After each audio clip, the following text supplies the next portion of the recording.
tentang Roh Kudus. Arti sebuah kuasa, tentang kuasa. Tentang apa, saudara? Nah, biasanya saya khotbah tentang setan. Tapi hari ini saya tentang Roh Kudus. Ngomong sama sebelahnya, kamu bukan setan.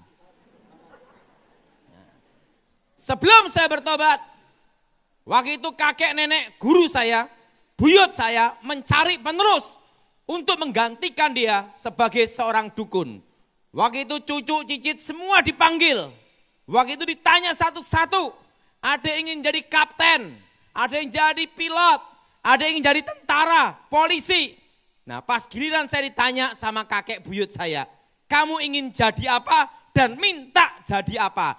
Saya ngomong sama guru kakek saya minta sakti dan kuasa. Langsung guru saya berkata, berarti kamu memang ditakdirkan untuk punya kesaktian dan kuasa. Kamu terpilih oleh sang takdir untuk menjadi penerus. Waktu itu saya ditanya ulang lagi, kenapa kamu pilih itu? Karena saya tahu kakek tidak ada duit. Nah, langsung, kalau kamu ingin tahu kekuatan tentang kuasa, baiklah akan kutunjukkan. Langsung dia baca mantra, ting hilang, ting hilang, ting hilang. Langsung saya berpikir, wah kalau ini punya ilmu menghilang gini, naik bis gratis ini. Nah, langsung dia ngomong, kamu ingin kuasa, tunjukkan kuasa itu. Langsung dia baca mantra, langsung pukul itu, dak, batu hancur. Wah itu saya ngomong sama kakek saya, aku mau untuk belajar itu. Tapi kamu ingin belajar kuasa dan kekuatan kuasa, kamu harus menjadi yang paling menderita dari semua yang menderita. Wow, usia 9 tahun, saya dilatih, tidak makan, tidak minum, 7 hari 7 malam, untung tidak mati. Saya itu suruh puasa, suruh belajar bela diri, kekuatan mistik, berbagai ilmu, saya pelajarin semua. Ilmu santet, ilmu kebal, berbagai macam mantra.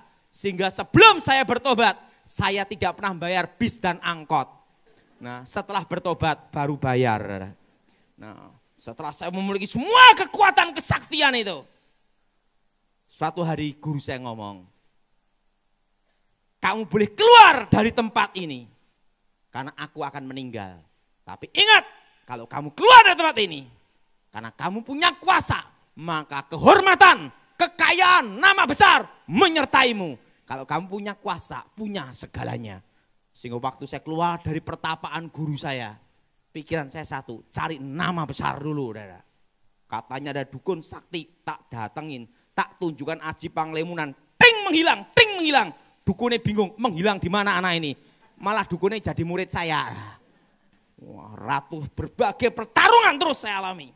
Dukun-dukun apa saya sikat, kalah semua. Setelah kalah semua, Pulau Jawa saya kalahkan dukun-dukun berbagai aliran. Akhirnya setelah mengalahkan dukun, nyoba pendeta. Wah, dukun sudah, sekarang nyoba pendeta. Pas giliran pendeta adalah pendeta gemuk Gilbert Lumaindong. Saya santet, sikat, malah saya yang kalah. Saya kalah sama Gilbert, hilang ingatan, gila 1 tahun. Nah, saya itu ditemui Yesus sendiri. Tuhan Yesus menemui saya sembuh seketika. Dan pada waktu saya bertobat, yang pertama kali saya cari adalah satu, kuasa. Apa saudara? Kuasa. Sehingga yang pertama kali saya cari, begitu saya bertobat, satu hal yang saya cari, kuasa. Mari kita buka Alkitab kita saat ini, di dalam Kisah Para Rasul, pasal 1, ayat 6 sampai dengan ke-11. Kisah Para Rasul pasal 1, ayat 6 sampai dengan ke-11. Saudara yang ganjil, saya yang genap. Maka bertanya mereka yang berkumpul di situ, Tuhan, maukah engkau pada masa ini memulihkan kerajaan bagi Israel?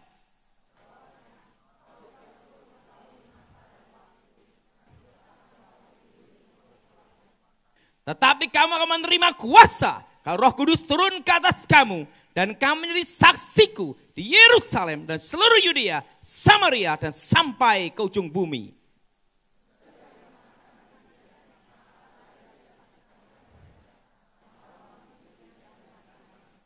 Ketika mereka sedang menatap ke langit, waktu ia naik itu, tiba-tiba berdirilah 2 orang yang berpakaian putih dekat mereka.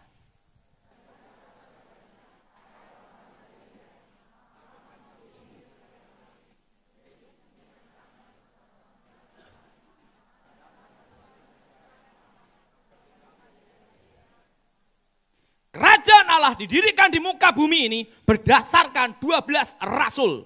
Dan 12 rasul ini pun bukanlah orang profesor, doktor, kaburator, botak, bocor. Tapi 12 orang miskin. 12 orang miskin. 12 orang bukan keluarga bangsawan. Bukan keluarga kerajaan. Mereka hanya 12 orang miskin. Nelayan, pemungut cukai. Dan mereka bukan siapa-siapa. Bukan kalangan terpelajar. Mereka adalah para nelayan di sekitar danau Galilea. Dan apa yang terjadi? Waktu mereka ikut Yesus, yang mereka inginkan terjadi perubahan nasib atas hidup mereka. Yang diharapkan Petrus menjadi menteri, Yudas jadi menteri, semua ingin jadi pejabat semua. Kenapa? 12 orang miskin. Dan apa yang terjadi? Dan 12 orang miskin ini pun adalah 12 orang gagal. Yang pertama adalah Petrus menyangkal Yesus 3 kali. Kedua, Yudas berkhianat menjual Yesus. Dan 10 rasulnya, waktu Yesus ditangkap, lari kabur semua. Artinya apa? 12 tidak ada yang benar, betul? 12 orang yang gagal. Pada waktu Yesus disalib, mereka putus asa, mereka putus pengharapan. Pada waktu Yesus bangkit, mereka punya pengharapan. Dan pada waktu Yesus menampakkan diri dan mau naik ke surga, mereka tetap bertanya, Tuhan, kapan kau memulihkan Israel? Artinya apa? Kapan kau jadi raja?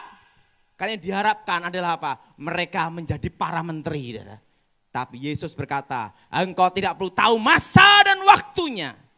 Tapi yang perlu engkau tahu, kalau kuasa itu turun atas kamu, kamu akan jadi saksiku di Yerusalem, Yudea, Samaria, sampai ke ujung bumi.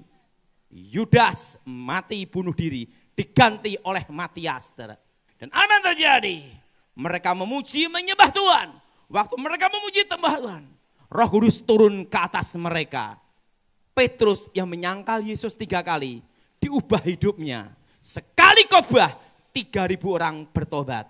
Dan Injil itu dari Yerusalem, Yudea, Samaria, sampai ke ujung bumi, seluruh dunia. Di manakah ujung bumi? Papua.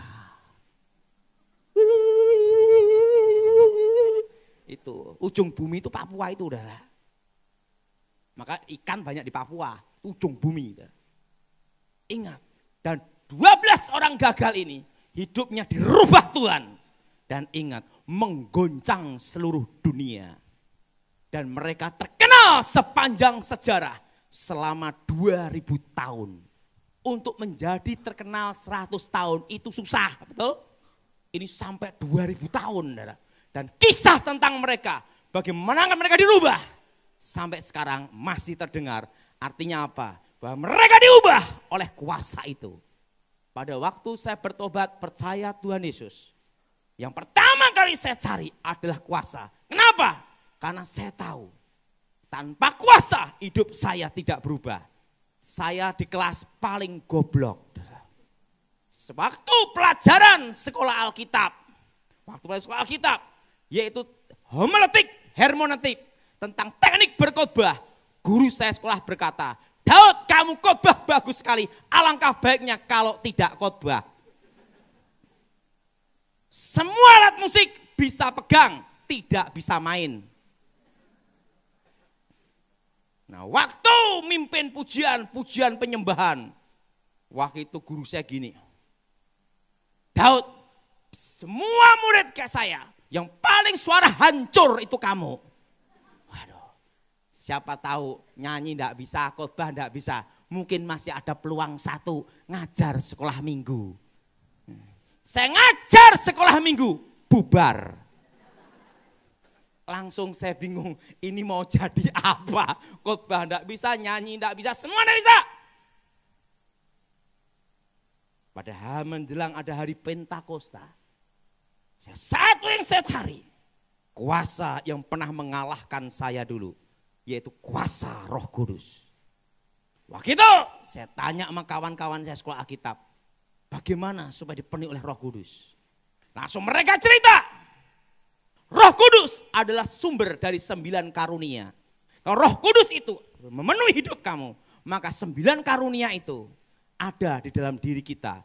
Yaitu apa? Karena sumber dari segala karunia itu Roh Kudus. Kalau Roh Kudus ada dalam diri kamu, maka 9 karunia itu ada dalam diri kamu pula. Tapi kunci untuk mengaktifkan karunia itu adalah dengan tanda mula-mula dipenuhi Roh Kudus, yaitu bahasa roh, baptisan Roh Kudus. Kamu harus mengalami kepenuhan Roh Kudus sampai kamu mengalami bahasa roh untuk mengaktifkan semua karunia. Kalau kamu mau ikut kami, saya ikut mereka. Waktu saya ikut mereka, mereka memuji menyembah Tuhan, haleluya, haleluya, haleluya. Mereka keras sekali nyanyinya. Tiba-tiba ada bunyi ledaan, buar. Teman saya berkata, Roh Kudus datang. Sembah dia, wah dia bingung. Haleluya, haleluya. Tiba-tiba lagi, buar, kok 2 kali. Di Alkitab sekali ya. Ini 2 kali. Wah saya penasaran itu. Saya buka mata. Nggak taunya tetangga tempat sekolah teriak-teriak lempar batu bata. Wah saya kecewa sekali tuh. Udah. Turun dari situ. Gimana? Batu bata yang datang. Daud, kamu kurang rindu. Gimana anda rindu sampai dilempar batu bata? Ikut kami. Wah saya ikut lagi. Haleluya, haleluya. Tiba-tiba ada cahaya terang. Saya ngomong sama teman saya lagi. Ada cahaya terang. Wah itu kemuliaan Tuhan. Sembah dia. Saya bingung. Haleluya, haleluya. Kok 1 jam terang terus? Saya buka mata. Tak lihat. Teman saya sekolah Alkitab. Cekikian. Bawa lampu senter besar diginiin. Waduh. Waduh, bingung saya. Saya ngomong sama mereka, gimana? Mereka ngomong lagi, kamu kurang kudus. Kurang rindu. Gimana kurang rindu? Kena lampu senter juga. Ini lagi, kamu doa. Doanya seperti ini. Haleluya Yesus. Lawat, curahkan, nyatakan. Doa ngecek. Tak lakukan itu sampai ke seleo. Langsung mereka ngomong lagi. Gimana ini sampai ke seleo? Belum ada apa-apa. Wah gini aja. Kalau Roh Kudus datang, itu seperti aliran listrik. Mak greng, greng, greng. Loh kalau aliran listrik mudah aja, tinggal colok aja. Greng. Waduh, bingung saya. Akhirnya saya ambil keputusan sendiri. Setelah lewat 10 hari Pentakosta, enggak ada apa-apa. Saya cari Tuhan sendiri. Saya doa, kuncinya 1, rindu. Saudara, saya cari Tuhan. Karena saya tahu yang bisa mengubah hidup saya, hanya Roh Kudus. Yang bisa mengubah hidup para rasul adalah Roh Kudus. Saya mulai menyembah Tuhan, saya sembah Tuhan. Oh, haleluya, haleluya, saya sembah Tuhan. Tiba-tiba atap hilang. Syak, ada suara, Daud, Daud, Daud, Daud. Langsung saya buka mata. Kenapa buka mata? Karena di tempat saya sekolah Alkitab banyak yang ngerjain. Kalau ada anak yang baru bertobat, datang, Tuhan ampuni dosaku. Temannya di belakang berkata apa? Sudah ku ampuni anakku. Gitu. Karena di tempat sekolah Alkitab itu, yang bertobat ada, yang belum bertobat banyak. Kumpul jadi satu. Makanya kalau doa makan, serahin saya pasti cepat. Kenapa? Pengalaman. Waktu doa makan di sekolah, haleluya Yesus, oh terima kasih. Buka mata hilang semua, saudara. Waduh. Nah, di situ saudara. Saya buka mata. Suara apa ini? Saya lihat jendela, lihat semua. Buka mata gini. Daud, Daud, Daud, Daud, Daud. Jutaan manusia menantimu. Engkau akan berkhotbah. Tuhan, kalau engkau ini bicara, saya buka mata. Wah sadar saya, itu Tuhan benar. Saudara. Bukan lampu senter lagi. Saudara. Atap hilang. Saudara. Daud, Daud, Daud. Jutaan manusia menantimu berkhotbah. Tuhan, aku enggak bisa khotbah. Aku nyanyi enggak bisa, khotbah enggak bisa. Di kelas paling goblok. Gimana ya Tuhan? Tuhan bicara sama saya, aku tidak cari orang pandai. dan tidak cari orang bodoh. Tapi aku mencari orang yang mau untuk kupakai. Saya ngomong sama Tuhan, Tuhan, daripada tidak ada yang pakai aku, pakailah. Bangkit berdiri. Tiba-tiba ada saya aliran listrik, swas. Mulut saya, bahasa roh, bahasa Cina, bahasa Inggris, bahasa Ibrani, bahasa Yunani. Kalau kita kepenuhan Roh Kudus, pikiran ini sadar. Pak, kalau enggak sadar gimana? Kesurupan. Dipenuhi Roh Kudus itu sadar. Wah, tangan saya gerak. Di situ ada api yang menyala dalam diri saya. Api yang menyala. Langsung gerak ini. Wah, itu saya penuh Roh Kudus. Saya keluar dari ruangan itu. Setelah dipenuhi Roh Kudus bingung. Cara ngalirkannya gimana? Langsung saya konseling sama teman saya sekolah Alkitab. Gimana supaya kuasa itu bekerja? Langsung dia ngomong gini. Kalau Roh Kudus ada dalam diri kamu, maka 9 karunia itu ada dalam diri kamu pula. Untuk menanti, untuk diaktifkan. Dan cara mengaktifkannya yaitu kamu harus melangkah. Melangkah gimana?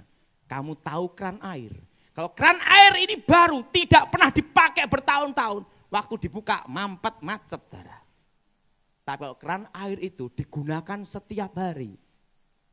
Waktu dibuka, langsung deras. Demikian kuasa itu. Kamu harus melangkah dulu. Kamu ingin apa? Saya ingin melihat mukjizat kesembuhan. Mudah itu. Cari orang sakit. Di mana? Rumah sakit. Waduh.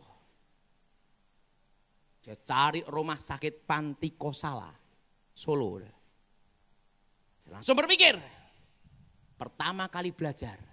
Cari yang ringan-ringan dulu. Sakit ambeien. Panti Kosala. Ada Abdul Tholib. Wah, Siti Aminah. Waduh, banyak yang tidak seiman. Yang seiman aja susah, apalagi tidak seiman. Ada yang Kristen. Tak datangin saudara. Anda percaya Yesus? Percaya. Sembuh? Sembuh. Sakit apa Anda? Saya sakit tipes kronis komplikasi. Hah? Dokter berkata tidak boleh duduk dan tidak boleh berdiri. Karena virusnya itu menggerogoti usus tipis. Kalau berdiri duduk rontok. Langsung saya doa dalam hati, Tuhan ngapain percobaan pertama berat banget. Waduh. Anda percaya Yesus? Percaya. Yuk kita doa. Doa. Langsung saya bahasa roh. Gerak-gerak badan semua. Maka saya tahu kalau doa goyang-goyang itu tanda tidak yakin. Kenapa? Supaya supaya yakin. Tiba-tiba Tuhan bicara sama saya. Daud! Suruh dia bangkit, berdiri, lompat. Hah? Langsung saya ngomong ini, Tuhan ini suaramu atau bukan ini? Ini kalau bukan habis didoain mati masuk penjara. Jadi belum praktek udah mati, masuk penjara dulu ini. Orangnya udah mati dulu. Didoain mati gimana? Saya bingung. Kalau saya tidak melangkah, kuasa itu tidak bekerja. Tapi kalau melangkah, kalau sembuh, kalau masuk penjara gimana? Saya ambil keputusan. Ya udahlah, kalau mau masuk ke penjara nasib udah. Saya doa. Anda percaya Yesus sembuh? Waduh, yang doain aja takut gimana lah? Tak bangkit, tak suruh berdiri, tak lempar. Saya dalam hati saya, oh Tuhan, kehendak-Mu yang jadi. Dia berdiri, enggak mati, sembuh. Langsung dokter datang, perawat datang, cek sembuh. Langsung saya lihat tangan saya. Wah, sakti ini. Wah, pertama itu, wah. Ada orang mati. Mau dibawa ke kamar mayat. Tak lihat. Wah, iman belum nyampe, darah. Yang hidup aja susah, apalagi yang mati. Wah, dari itu saya mulai doain orang sakit. Banyak yang sembuh. Lumpuh berjalan, banyak yang sembuh. Nah, saya tanya sama teman saya lagi, gimana supaya karunia membedakan roh bekerja? karunia nubuatan bekerja, karunia penglihatan bekerja. Kawan saya ngomong gini, itu mudah. Kamu pelayanan pelepasan, kamu kan khotbah kurang bisa. Nah, kalau khotbah saya kurang bisa, nyanyi ancur. Ada satu bidang yang orang takut, yaitu apa? Pelepasan setan, pengusiran setan. Ini yang paling orang takut. Ya udah, saya ngambil ini aja, yang orang jarang ngambil. Wah, ini aja lah. Nah, bagaimana caranya? Mudah. Cari orang kerasukan. Wah, ini yang susah, Dara. Karena apa? Nunggu setannya masuk kemana kan? Wah, nyari orang kerasukan lebih susah, Dara. Langsung saya pikir, oh ya, tempat KKR. Saya duduk di belakang. Nunggu apa? Orang kerasukan. Dari belakang begitu ada yang kerasukan, langsung saya datang. Dalam nama Yesus. Apa yang terjadi? Panitianya bingung, ini orang dari mana nyelonong. Nyelonong mana nih? Dan apa yang terjadi? Wah, waktu pertama saya ngusir setan, enggak lihat apa-apa. Enggak ada reaksi apa-apa. Pertama. Kedua, enggak ada reaksi apa-apa. Orangnya sadar gitu aja, biasa aja. Kedua, enggak lihat apa-apa. Ketiga, keempat, kelima, keenam, ketujuh. Waktu yang kedelapan. Tiba-tiba mata saya, lihat langsung. Jimat-jimat ada di dompet orang. Oh ini, ada yang sakit ini, ada ini. Langsung mata saya lihat, setan. Di mana ini? Tek, tek, tek, tek. Wah, baru karunia itu bekerja pada waktu ke-8. Di situ saya mulai ngerti, kuasa itu bekerja kalau kita harus melangkah. Amin. Harus apa, Saudara? Melangkah. Di situ saya mulai doain orang-orang sakit. Pengusiran setan. Dan apa yang terjadi? Kuasa itu bukan hanya mengubah hidup saya dan saudara, tapi juga mengubah nasib saudara dan memberikan masa depan. Apa yang terjadi? Setelah saya doain banyak, tiba-tiba saya dipanggil guru saya sekolah Alkitab, rektor. Daud, ada apa Pak Pontas? Sebenarnya kamu tidak lulus. Hah? Tetapi kalau tidak diluluskan, muridnya tinggal 4. Karena anugerah keselamatan dan belas kasihanku, engkau kunyatakan lulus. Tapi ada satu syarat, kamu tidak boleh meneruskan sekolah tinggi teologi. Kenapa Pak Pontas? Karena di antara muridku seumur hidupku belum ada yang segoblok kamu. Waduh, saya diwisuda. Senang sekali bisa lulus. Ranking 4, murid tinggal 4. Itu keselamatan bener tuh. Ranking 4, murid tinggal berapa, Saudara? Tinggal 4. Dan apa yang terjadi? Waktu saya masih ingat itu.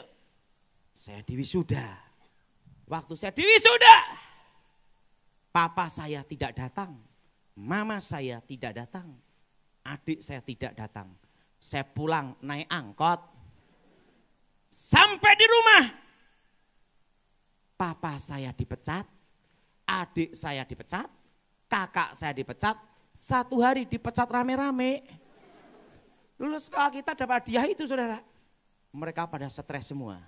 Saya langsung berpikir, kalau saya ikut stres, satu keluarga gila. Harus ada satu yang normal, betul? Langsung saya bangkit. Saya percaya kuasa itu menyertai bukan hanya di pelayanan, tapi bisa mengubah nasib seseorang, memberikan masa depan. Langsung saya doa, kalau saudara ada masalah atau tantangan berat apapun dalam hidup saudara, langkah yang pertama, cari Tuhan.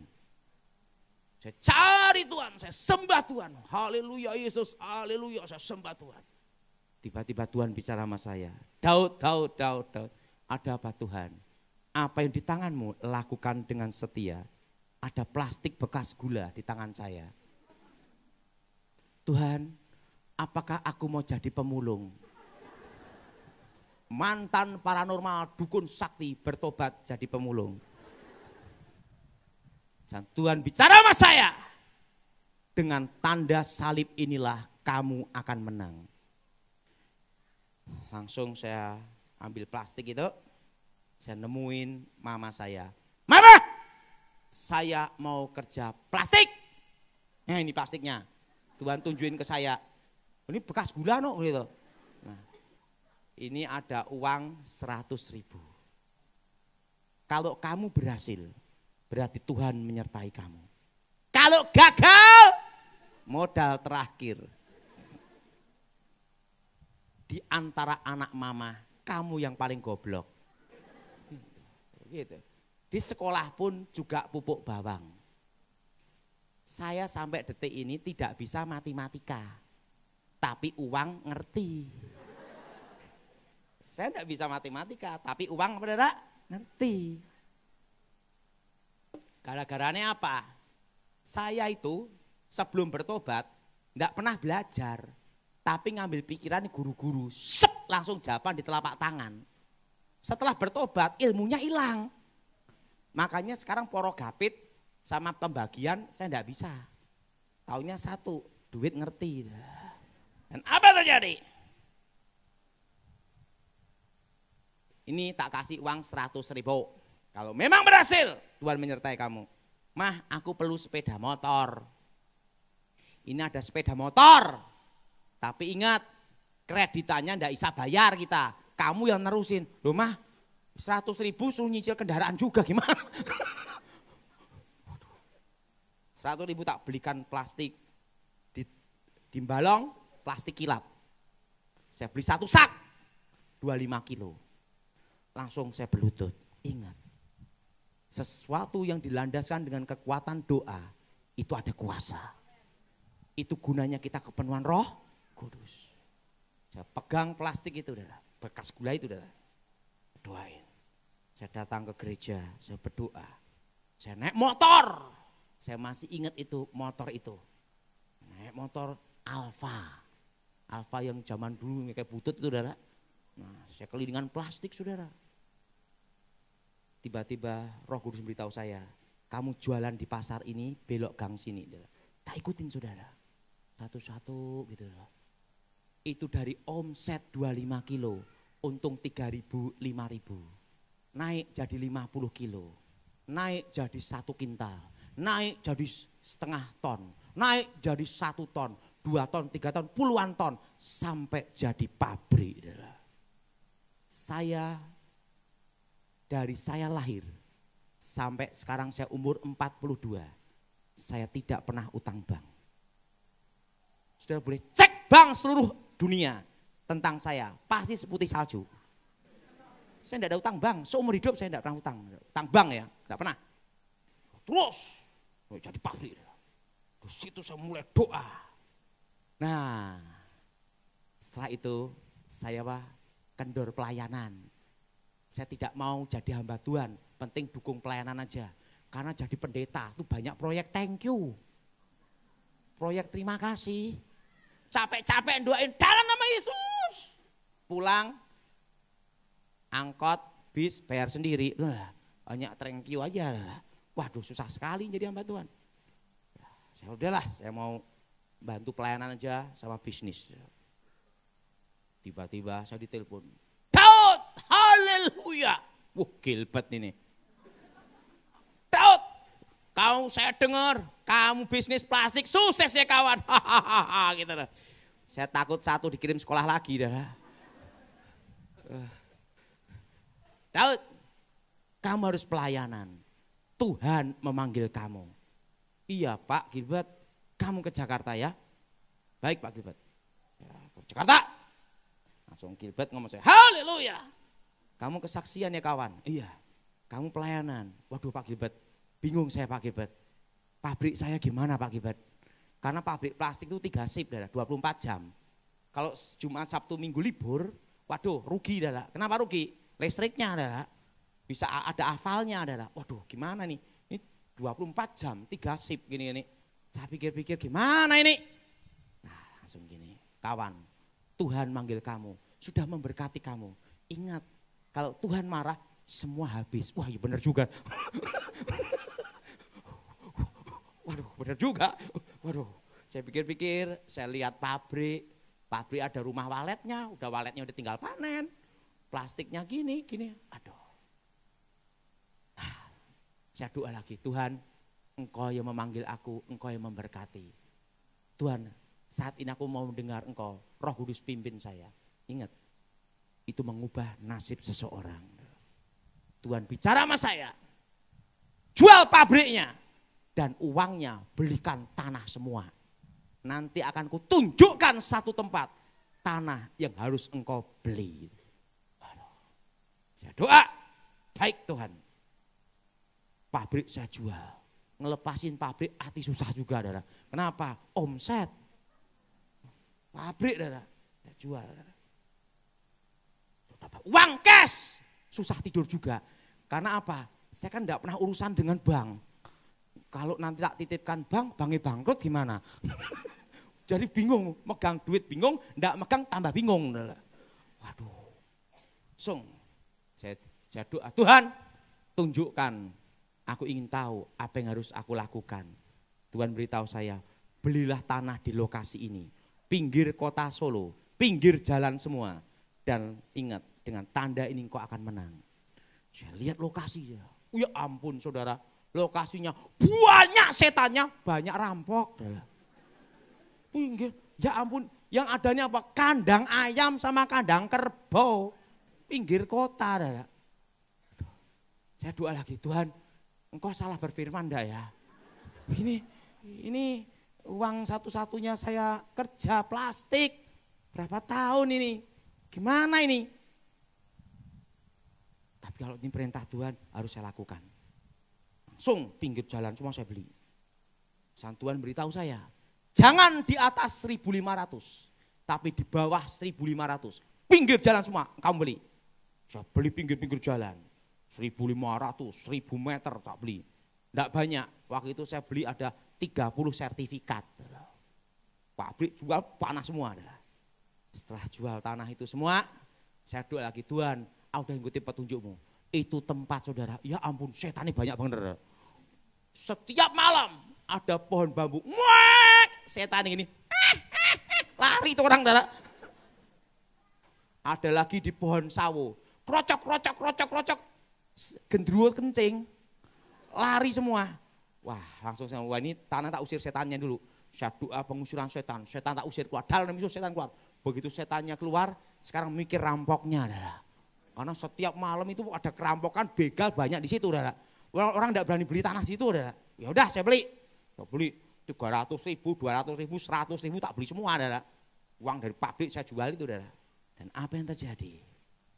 Setelah itu tak bikin kandang ayam.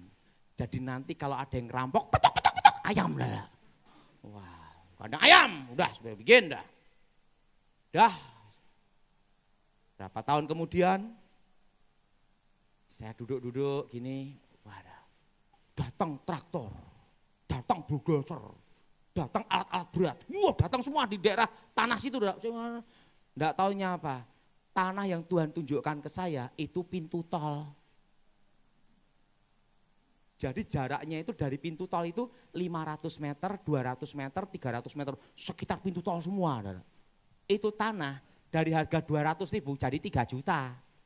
Sampai dari itu jadi 6 juta, dari banyak banget, lipat-lipat.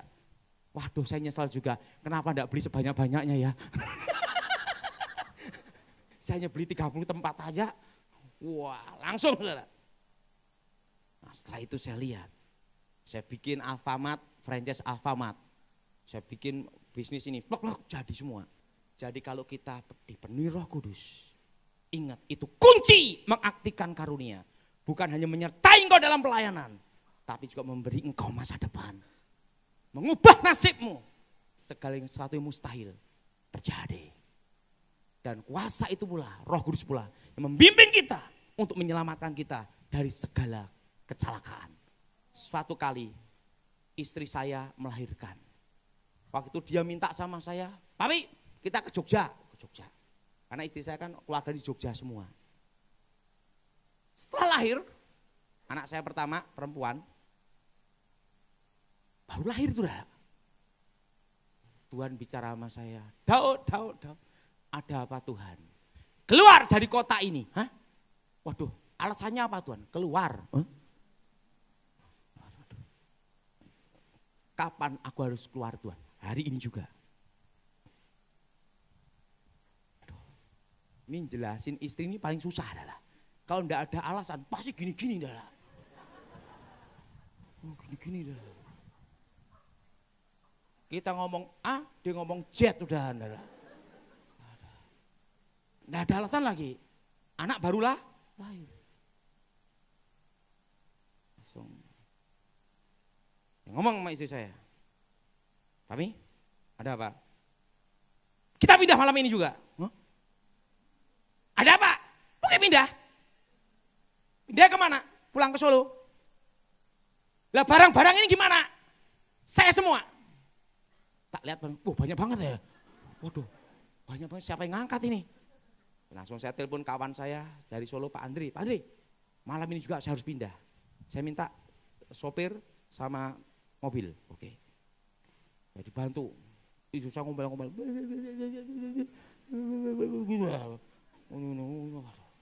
Sampai telinga saya. Ini masih bayi. Waduh. Udah. Mobil CR-V. Ini mobil itu enggak saya jual, walaupun udah umurnya udah dari mobil tahun 2002 adalah. Punya kenangan adalah. Mobil.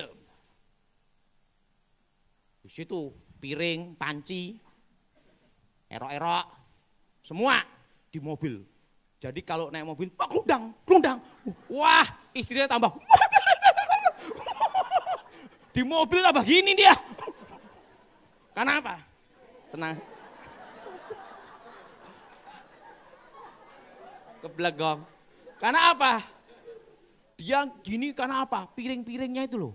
Mak kelundang itu di mobil loh. Waduh. Apa yang terjadi? Udah sampai Solo. Tak rapiin semua. Karena dia ngomel, saya sendiri ngerapiin. Tiba-tiba waktu ngerapiin, Tuhan bicara lagi. Beli bahan makanan sebanyak-banyaknya, simpan. Ada apa toh Tuhan? Wis lakukan aja lah. Lakukan aja lah. Beli buah apa semua, tak pikir, areng. Loh, tapi ini areng itu apa? Nanti mami susah kompor atau minyak, tinggal kipas-kipas. Saya beli areng, daging, semua. Setelah selesai, saya doa lagi. Tuhan bicara, setelah engkau keluar dari kota itu, malam ini juga, aku akan menginjakkan kakiku di Jogja, laut bergelora. Ada apa ini?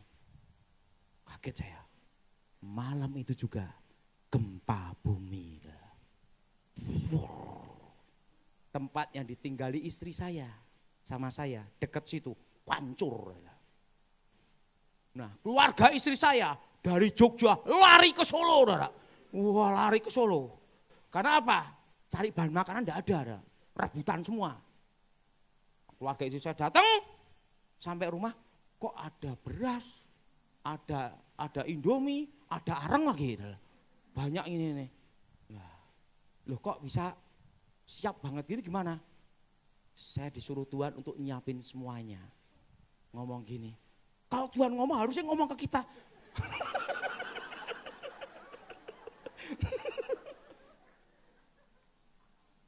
Saya ngomong sama mertua, bukannya saya tidak mau ngomong.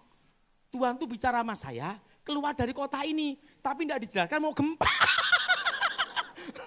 Jadi mau jelasin ke kalian juga bingung.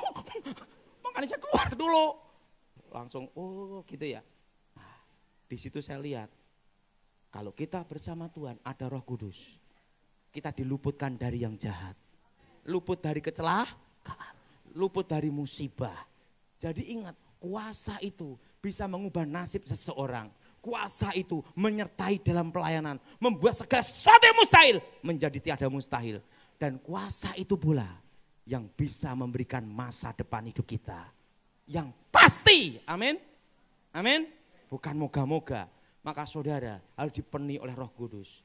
Waktu saya pelayanan ke daerah-daerah, saya masih ingat tuh saudara. Satu kali Tuhan bicara sama saya, pergi ke ke Kalimantan. Di mana Tuhan? Itu waktu sekolah Alkitab tuh. Engkau akan kulatih berperang. Waduh. Di mana nih? Waduh. Waktu itu rektor panggil semua. Siapa, itu waktu sekolah Alkitab, siapa yang merasa dipanggil Tuhan melayani di Sumatera, angkat tangan.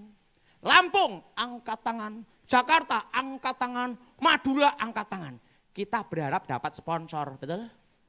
Langsung rektor ngomong, kalian percaya Tuhan panggil kalian ke sana? Percaya. Ya udah, berangkat sendiri. Lah uangnya gimana? Kan Tuhan yang ngutus. Ya modalnya iman itu. Saya berangkat. Naik waktu itu saya naik mobil, saya itu naik kapal Binaya. Binaya nerobos sampai ke Pontianak. Pontianak sampai Singkawang. Singkawang sampai Sanggoledo. Sanggoledo, masuk lagi sampai Bengkayang, masuk lagi Sinapit Sedane, tempat pedalaman yang rumahnya masih di pohon-pohon, telinganya gini-gini, gitu. Dan apa yang terjadi? Saya masih ingat itu. Di tempat itu ada gereja. Saya yang khotbah, saya yang ngedain kantong kolektor, saya mimpin pujian, dan jemaatnya saya dan pemandunya. Kosong itu gereja. Jadi kolektornya berapa tahu. Kenapa? Ya 2 orang aja. Dan apa yang terjadi? Waktu saya ke situ ada mandau terbang. Di sana itu kalau ada bila mangkok merah berjalan, itu perang. Dan yang berkuasa di sana itu kepala suku, kepala adat. Kalau udah gini langsung perang. Dan di sana waktu itu saya dikasih tahu ada kanibal, orang makan orang. Penggal kepala itu zaman itu jalan robos hutan 1 malam itu jalan kaki tiba-tiba ada mandau terbang terbang itu langsung saya doa dalam nama Yesus, jatuh mandaunya. Datang anak muda, gimana ilmu daya? Wah itu mainan saya sejak SD, karena waktu saya SD dulu mainan itu keris sama pedang gini-gini langsung jalan gini. Wah, dilaporkan ke kepala sukunya sama kepala adatnya. Malamnya lagi dikirim lagi. Guci-guci terbang. Teng, teng, teng, teng, teng. Langsung saya doa, dalam nama Yesus, jatuh semua. Begitu jatuh semua, anak muda ini datang lagi. Gimana ilmu daya? Itu mainan saya sejak SMP. Wah, marah itu kepala suku sama kepala adat. Hari Minggu kebaktian, penuh darah. Bawa mando-mando gini semua darah. Wah, mando-mando darah. Di hutan tuh, tengah hutan, dan di sana enggak ada polisi enggak ada, polsek aja enggak ada, polisi enggak ada, polisi kehutanan aja enggak ada, pedalaman bener ada, mando gini. Dan saya masih ingat zaman itu ikan arwana itu digoreng, ikan arwana itu digorengin zaman itu digoreng, jadi ikan asin gitu ikan arwana itu, waktu zaman itu waktu saya diutus ke sana.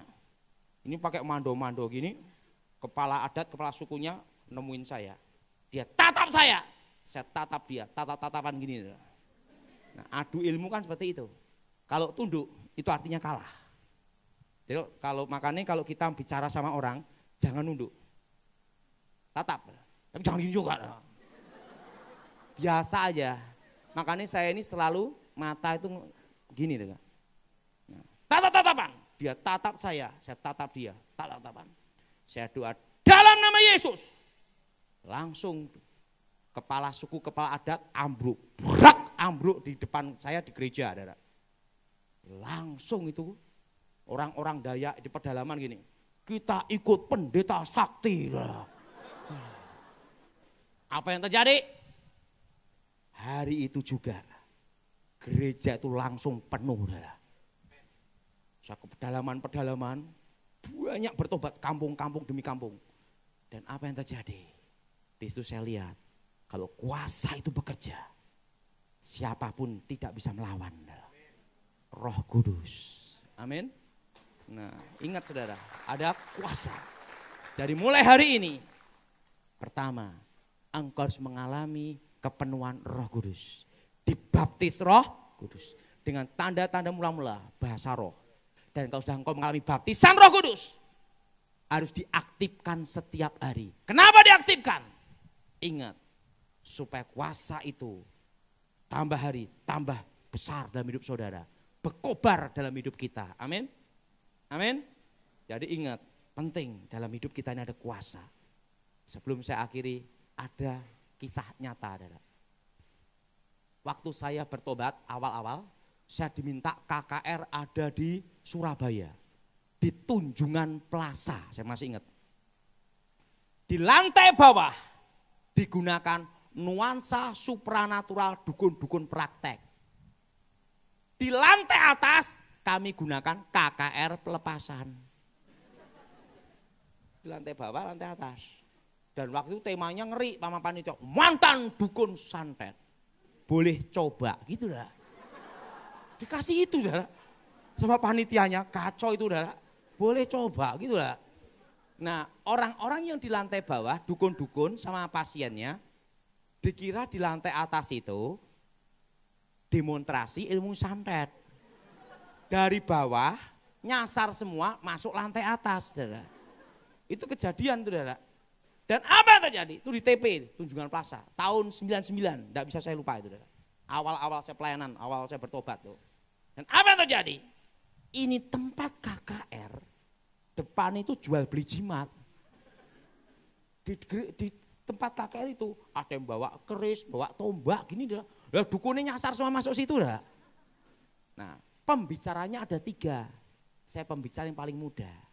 Satu lagi pendeta yang senior. Dia ngomong saya, Daud, saya belum pengalaman waktu itu. Kami ini senior, Anda ini junior. Karena Anda junior, kami memberi kesempatan. Anda khotbah hari pertama. Saya enggak tahu di belakang itu dukun semua. Adalah. Baik, haleluya. Saya lihat ke belakang, ya ampun. Ada yang pakai kupluk, keris, tombak, sana jual beli jimat. Aduh, saya naik ke mimbar, saya berdoa, Tuhan, waktu dulu aku nyantet Gilbert seorang diri. Apa setelah saya bertobat mati rame-rame disantet orang? Waduh, wah ini berat banget. Saya doa, dan Tuhan bicara sama saya, Daud, ada apa Tuhan? Katakan, siapa yang punya ilmu santet, keluarkan semua. Siapa yang punya jimat, keluarkan semua. Saya ngomong sama Tuhan, Tuhan, ini suaramu atau bukan ini? Ini kalau bukan mati bener ya. Tuhan ngomong, katakan. Alkitab taruh gini, saya doa, Tuhan, di rumah Bapak banyak tempat tinggal. Sediakan aku rumah yang terbaik. Saya pecemata. Pecemata. Siapa yang punya ilmu santet, keluarkan semua. Yang punya ilmu gaib, keluarkan semua. Tapi pecemata. Tiba-tiba saya lihat ada angin. Peng, peng, peng, peng. Kencang sekali. Tiupan. Bet, bet, bet, bet, bet. Saya buka mata. Jadi saya khotbah tutup mata. Akhirnya ada angin-angin itu saya buka mata. Saya lihat tiang awan, tiang api. Itu paku-paku jarum-jarum berterbangan. Beng, beng, beng, beng, beng, beng. Langsung di sekeliling di mimbar itu saudara, itu paku jarum banyak banget saudara. Dan hari itu yang bertobat 400 orang. Langsung. Dan apa yang terjadi? Hari yang kedua, pendeta yang senior ngomong, sudah aman, saya yang khotbah.